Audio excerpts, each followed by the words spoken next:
So here is a trick I used to do as a kid on pretty much all my G.I. Joes, if not all of them, because it happened, right? The legs getting loose. That happened on all of them. So as a kid, what I would do, this is a trick I used to do. Let's see. And the material here is the upper and lower leg are made of the same material. There would be some interference, and over time it would wear off. So what I did as a kid is I would take the corners of my comics. So I'm going to do it here just the same way like I used to do. I would cut a triangle from a comic page. So it's like newsprint, it's a thin paper, right? I tried with school paper, but it was too thick. And I don't know if you can see it now here.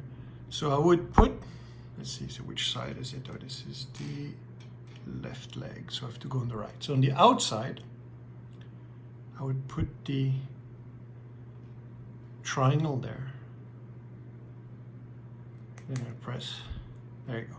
The trick was, I don't know if you can hear it, it's tight now. The trick, see now there's paper sticking out. The trick was to make a triangle piece.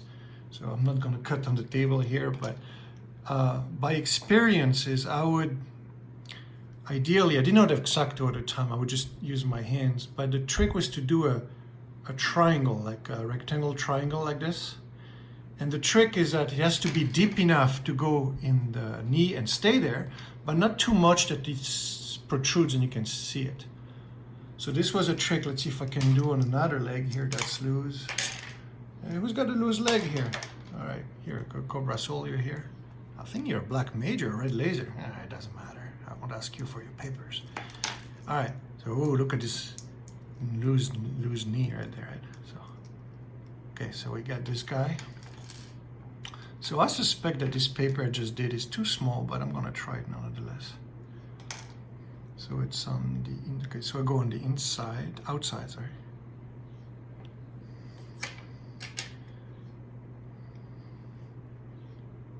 So there you go, I'm gonna put the plastic there, the wedge there. Come on.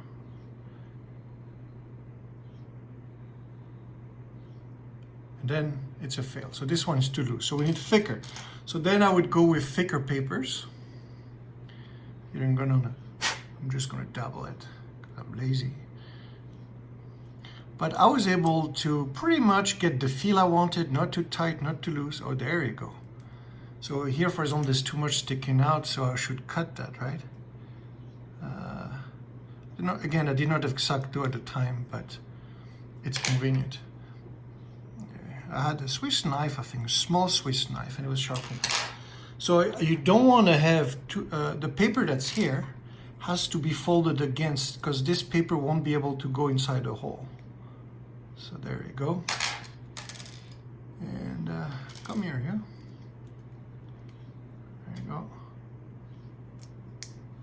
There you go.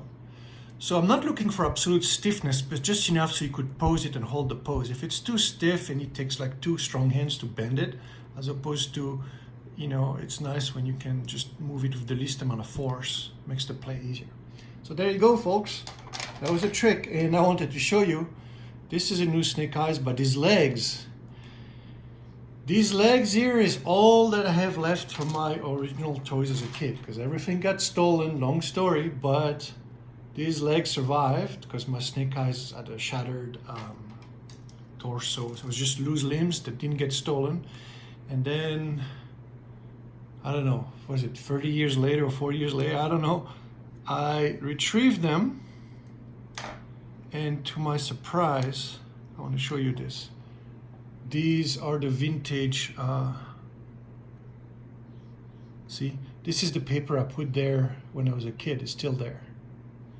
So to me it means a lot, because it's really like an artifact of the past, an old technique. Now I've seen a lot of collectors or people I used to buy Joes from in the early days of us collecting, they were putting super glue on it. I hate it. Super glue is acrylic, don't do it. It hardens to a hard plastic that is not slippery, it squeaks, fuses, it's no good, and it creates more wear because it's a harder plastic than the ABS itself. So that's probably going to be the next video when I'm going to discuss glues, crotches, and other things.